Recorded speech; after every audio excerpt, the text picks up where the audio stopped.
They could come up Van Ness and then come up and go back through Aquatic Park, back up Beach Street, and back along the Embarcadero. But obviously things have changed. We have NBC 11's Rogge on the phone. Hey, Rogge, what do you know? What are you doing at this point? I don't know much. I'm surrounded by CHP officers, also the State Department office and Department of another security department. Right now I'm at 3rd and King, which, as you probably know, is right in front of the ballpark where the Giants are, and they're just kind of sequestering me, just saying, hang tight, stay where you are.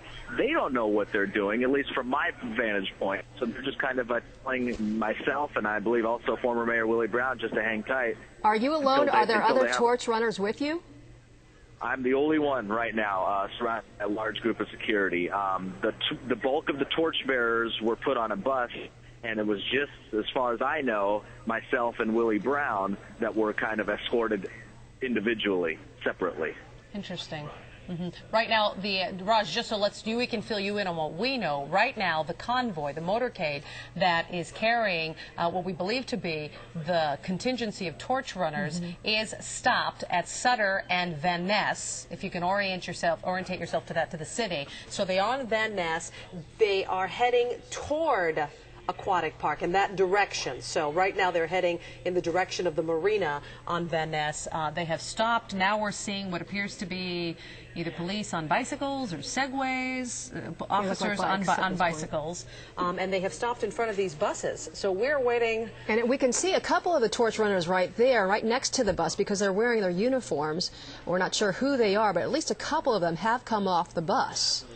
And this is what we were told, exactly what might happen. Be prepared for anything. That's why it's not a surprise for the torchbearers or myself. We were told to be prepared. I've heard in the last 15 minutes the route was changed 10 or 15 times, from 5th Street to 6th Street, down to 3rd Street. Just 20 minutes ago, they were going to shut down the Embarcadero altogether because of the protesters. And now, from what I understand, that is wide open. Now, the buses are moving.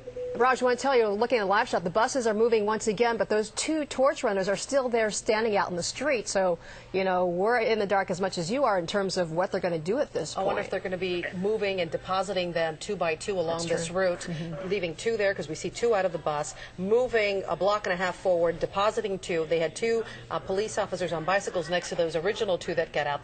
Now we're seeing that might happen. And then maybe this will be the route along Van Ness, which was unexpected, obviously, and quite a distance of a walk. If you want to get the protesters out there, this would be a pretty big haul from the Embarcadero to Van Ness to make it in a short amount of time.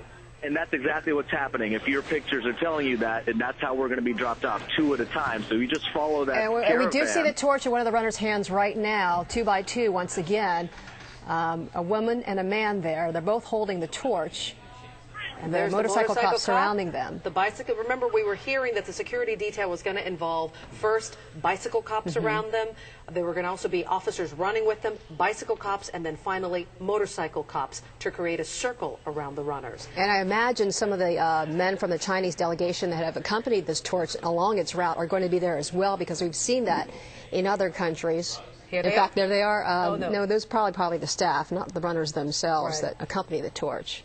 But this seems to be the plan, as you said, Jessica. You know, they're dropping them off every block and a half, and this is the route right now. And obviously, if you pull out from the shot seeing right now, there isn't a lot of security detail in terms of cops lined up on the street, and there are not a lot of protesters. So this really caught the protesters obviously off guard. And like you said, it's going to be a long haul if they want to get to that point. We're talking a few miles to get from there to Van Ness. Now they're turning around and they're going in the other direction. So instead of heading toward what would be heading down more toward Broadway, they're heading in the opposite direction up toward Sutter. But maybe that's where they're going to be, because someone is pointing very dramatically that this is where we're going to be starting. So they just moved them back. It looks like they moved them back to Sutter. And it does look like they're going to be running down Van Ness in the direction of Broadway, and quite possibly be going up the back side of the route, up Broadway, down to Beach Street, and maybe back up that way to get...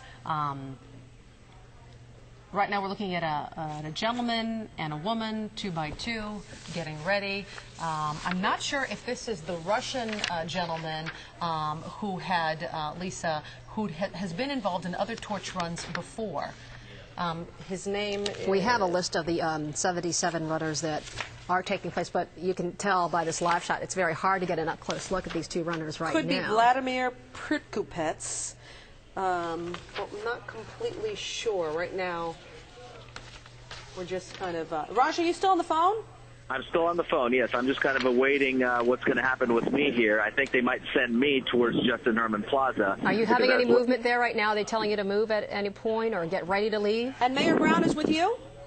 Mayor Brown is not with me. I believe he has been instructed to go to Justin Herman Plaza as well, so I think that's where I'll go. And I'm not sure how it's all going to unfold, whether everyone's going to run it or if they divert the plan again or if they just kind of end up at Justin Herman Plaza. And one of the possibilities may be that you and the mayor may end up as the final leg of this, maybe at Justin Herman Plaza. Obviously, a nod to former San Francisco Mayor Willie Brown, and maybe perhaps because NBC is the official sponsor of the Olympics, that they would put you in position there. Okay, there seems to be a lot of activity in the background. What's happening? Well, protesters are getting to be a lot more vocal here, and once again, I'm on 3rd and King, right in front of AT&T Park, right in front of the ballpark. Protesters getting pretty vocal, but it's still very peaceful, just vocal. The SFPD is in half of their riot gear, seemingly with their helmets on right now, but no problems right now. Obviously, Raj, this must be a disappointment to you if you're not able to run with the torch. You did this back in 2002. Were you all geared up for it today, obviously? Yeah, I am, and I still am. But I think I just want it to go smoothly, and I think I know from Mayor Newsom and everyone involved, they weren't intentionally going away from the protesters. They just want to do it in the safest fashion. So apparently this seems to be the safest way to do it, which I think everyone would be in agreement with. And here we go with the police presence surrounding the first two runners of the first leg of this torch run. We can see right now about 8 motorcycle police officers, perhaps 10, on either side of the two runners, as well as 2 bicycle cops right there. What we don't see are what those that paramilitary police, they're called flame attendants, that they're sent from Beijing to guard the flame. They run, and now the torch run, Lisa, I think is about to officially begin. That's right, and for real. They're taking a small jaunt right now. I think they're still talking to the police officers about waiting for more detail to drive up here to protect them. And this is certainly not on schedule. I mean, the schedule was that the runners were supposed to begin at 1:15. It is now 2 o'clock in the afternoon, and that the last runner was supposed to arrive at at Justin Herman Plaza by 3:15, with the ceremonies closing at 4 o'clock. Yeah, like I said at the beginning, this is the longest time-consuming 3-mile route you've ever run here. It's not even, it wasn't a run at the beginning, but now it will be. You see the torch runners there waving to the crowd, what little crowd there is, because no one expected them to go down the nest, but this is what's happening right now. We find out that this is not the Russian runner that we thought it was going to be. Right now, it's hard to identify who these people are. As soon as we find that information, we will give it to you. Quite a change. Gavin Newsom promised it would be different, and he has kept his promise on that. Let's tell you a little bit about getting away from the protests and everything else. Let's talk about the Olympic flame itself. Designed by a Chinese artist named Yao.